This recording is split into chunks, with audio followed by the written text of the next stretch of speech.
In this lecture, we're practicing with methods. We're going to print some things to our console, and we're going to make it so that our code is nicely refactored by declaring and calling methods. Let's get started. Let's start by jumping over to our mover script, and within here, we want to create ourselves a method, and we usually do that underneath start and underneath update. So down on line 18 for me, I'm going to give myself a little bit of space, tab in to start because we start indented for a new method. We want to start with our keyword of void. We don't need to return anything for what we're doing here, and I'm going to create a method called print instructions. Remember, it's a uppercase P and uppercase I, and then I need my open and close parentheses. We won't have any parameters for this, and then I need my what down here. I need my curly braces. Now, what are we doing? We're printing some information to the console. What's the console? There's this little text display down here that only the developer can see. The person who's playing this on their PlayStation's never going to see this. This is just for us. It's a way that we quickly implement certain debug information for us rather than having to mess around with setting up user interface and putting things on the screen, etc.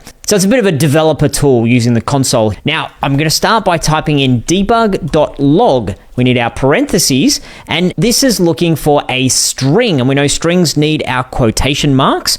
So we're going to put in our quotation mark. What do we want to log to the console? I'm going to say, welcome to the game. And then at the end, we need a semicolon. So that's the start of printing instructions. I want to put in another couple of things about movement, about how you win or lose the game. So here's a micro challenge for you here. Pause the video and add another couple of statements with some extra instructions.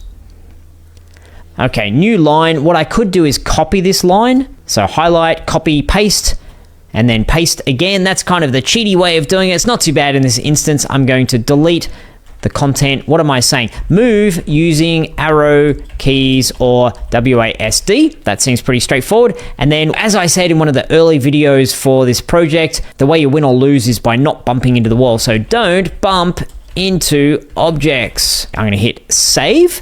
Back over into Unity. Some of you might be yelling at the screen already. That's good. I'm going to click on play and nothing happens. Why is that? Well, for those of you who are paying attention, we've declared our method, but we haven't what? We haven't called it yet. So I've got a challenge for you. And our challenge is call our method so that our instructions print out one time to the console. So pause the video, take that on. I'll see you back here shortly. So we're wanting to call our method just once, which means we put it into start and not update, because that will do it every frame and we'll have way too much information in here. All we need to type is print instruction. I'm hitting enter to allow that auto complete to kick in, open and close parentheses and semicolon. It's as simple as that. And I'm going to save my script back to Unity, wait for it to compile. Click on play. Make sure you clicked on the console and you can see our three statements in there. If you wish to clear this, you can click the clear button and then it goes away. If I stop, it's gone. If I click play, it comes back again. So stop and then clear.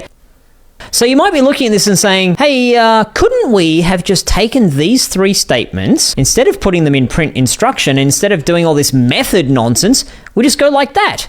We don't actually need our print instruction. I can comment that out just to prove the point. You don't need to follow along with this. I'm just proving a point at the moment. Yes, we could have done that, but this is bad programming practice because it's going to start to get messy. What if we have 20 of these in here? What if we have stuff that's to do with instructions, but then something else in start we need to do that's to do with movement or something that's to do with setting up our player? So this is a little bit of a hint that there's many ways to create code, and sometimes it's about readability, and sometimes it's about organization, and sometimes it's about usability. So I'm just going to put this back to where it was. Give me a second.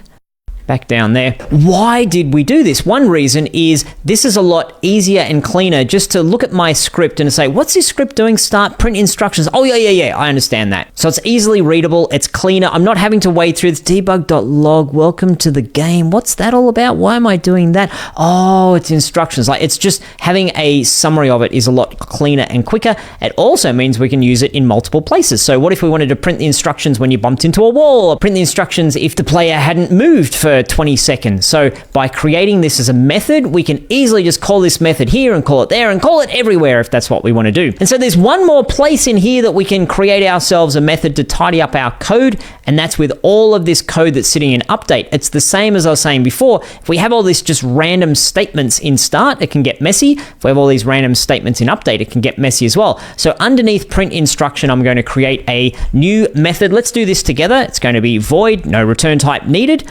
I'll call this what? We're moving the player. Okay, we'll call it move player. And then open, close parentheses. I'll do my curly braces. Jump back up to update. I will highlight all of this code, Control X to grab it, and Control V to paste it in. And I've got another challenge for you. The challenge is to call move player. Okay, I sense you sitting there waiting for me just to do it, but maybe you're one of those awesome people who have gone ahead and done it already. Within update, I'm going to just simply type move player parentheses semicolon. That will call all of this content down here. And you can see when I click on move player, it's highlighting to show there's a relationship there. I click on print instruction, it's showing me that relationship. So our code now is a lot more organized. We look at our variables at the top. Oh, there are our variables. And then we look at what we're doing in start. It's a nice crisp wording of print instruction. And then what are we doing in update? Nice crisp wording of move our player. And then if we need more details on what either of those two things are doing, then we can go down and look at our methods. So this has been partly practicing creating methods and partly practicing refactoring or restructuring or tidying up our code. Let's click save and just jump back into Unity to make sure that everything's working before we congratulate ourselves too much. Click on play, we get our statements, and I can move around in the world and do all the things that I was expecting. So there we go. There's a little bit more practice with methods, and we're using the console, and we've done a little bit of refactoring of our code. I will see you in the next lecture.